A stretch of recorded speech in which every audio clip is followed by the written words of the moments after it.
கணவனையும் மனைவியையும் தங்களது கை குழந்தைகளையும் கடந்து வந்த காதல். ஈவு இரக்கமின்றி விட்டு சென்று தனியே வாழ்ந்து வந்த ஜோடி.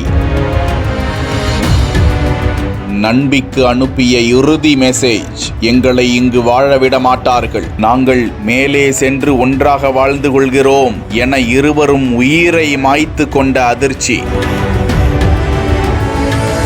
சென்னை பெரும்பாக்கம் எழில் நகர் 5வது பிளாக்கை சேர்ந்தவர் 23 வயதான செல்ஃபியா மேரி. இவரது கணவர் சூரி. இந்த தம்பதிக்கு 5 வயதில் குழந்தை உள்ளது. செம்மஞ்சேரியை சேர்ந்தவர் 30 வயதான விஜய். தனியார் தண்ணீர் சுத்திகரிப்பு நிலையத்தில் பணிபுரிந்து வந்தார். மனைவி உமா, 3 வயதில் ஒரு குழந்தையும் உள்ளனர். இந்த நிலையில் சில ஆண்டுகளாக செல்ஃபியா மேரிக்கும் விஜய்க்கும் பழக்கம் ஏற்பட்டு கடந்த 6 மாதங்களுக்கு முன்பு 2 குடும்பத்தாரும் இவர்களை கண்டித்த நிலையில் இருவரும் கணவன் மனைவியை பிரிந்து தனியாக வீடு வாடகைக்கு எடுத்து குடும்பம் நடத்தி வந்தார்களாம். இந்த நிலையில் இரவு 9:30 மணிக்கு செல்ஃபியா மேரி தனது தோழி ரேகாவிற்கு செல்போனில் மெசேஜ் ஒன்றை அனுப்பியிருந்தார். அதில், என் வீட்டார் எங்களை வாழவிட மாட்டார்கள், அதனால் நாங்கள் இருவரும் விபரீத முயற்சி மேற்கொண்டு உயிரை மாய்த்து கொள்கிறோம் என இருக்க, இதனை பார்த்து அதிர்ச்சி அடைந்த தோழி ரேகா பெரும்பாக்கம் காவல் நிலையத்திற்கு தகவல் அளிக்க, இதையடுத்து போலீசார் இருவரது உடல்களையும் மீட்டு பிரேத பரிசோதனைக்காக குரோம்பேட்டை அரசு மருத்துவமனைக்கு அனுப்பி வைத்து